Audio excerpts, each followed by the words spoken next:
Hello' everyone, কি খবৰ আপোনালোকৰ? আশা কৰোঁ সকলোৰে ভাল। আসসালামু আলাইকুম, নমস্কাৰ। নৰজাৰ ক্ৰান্তি ভিডিঅ'লৈ আপোনাক সকলোকে স্বাগতম জনাইছোঁ। আজি তেনে সাধাৰণ আৰু উজু ৰেচিপি এটা লৈ আপোনালোকৰ মাজলৈ আহিলোঁ। আজি বনাবলৈ লৈছোঁ কেঁচা ৰঙালাও তথা কোমল ৰঙালাও বাকলিৰ সৈতে বনাম আজি। এনেদৰে পেন এখন গৰম কৰি তাত অকণমান দিলোঁ পাঁচফোৰণ দি পেলাই দিলোঁ নৰহু দি পেলাই দিম জলকীয়া আৰু পিঁয়াজ। এনেদৰে ভাজি পেলাই তাতে অকণমান দিম নিমখ, দিম অকণমান হালধি।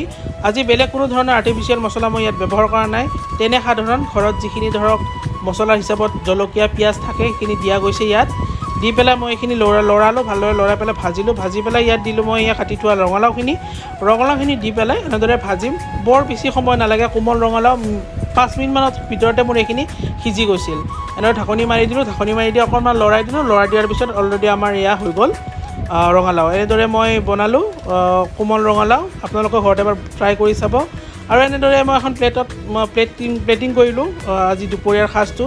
তেনে সহজ আৰু উজু ৰঙালাও ভাজিৰ সৈতে জহা চাউলৰ ভাত, আৰু লগতে ল'লোঁ মায়ে বনাইছিলে ৰহৰ আৰু বুটৰ দালি মিক্স কৰি, আৰু হাঁহৰ কণী এটা, তিয়ঁহ অকণমান, নেমু এপিচ এনেদৰে ল'লোঁ। লৈ পেলাই মই টেষ্ট কৰি আপোনালোকক দেখুৱাওঁ কেনেকুৱা হৈছে তৰকাৰীখন। প্ৰথমতে মই ৰঙালাওৰে ট্ৰাই কৰিলোঁ। ৰঙালাওখিনি সঁচাকৈ বহুত বেছি ধুনীয়া লাগিছিলে খাই, একদম চিম্পল আৰু সাধাৰণ ৰেচিপি, যিহেতু বহুত ভাল লাগিছিলে খাবলৈ। আপোনালোকে ট্ৰাই কৰিব। আৰু চেনেলটো যিহেতু নতুন, ছাবস্ক্ৰাইব